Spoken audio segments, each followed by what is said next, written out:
Hello viewers, are you facing YouTube category filter bar option not showing problem? In this tutorial I will show you how to fix this problem, so let's start. For fixing this problem, first of all go to your setting.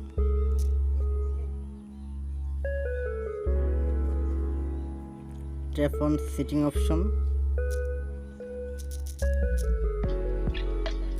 Scroll down. Tap on app management, then tap on search bar, search for YouTube,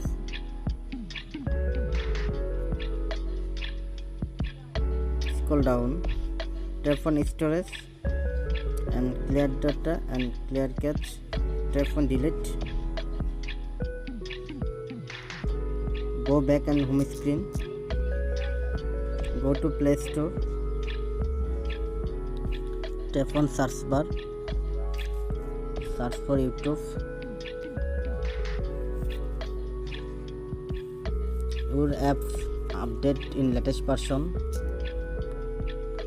After completing update process, now go to YouTube apps.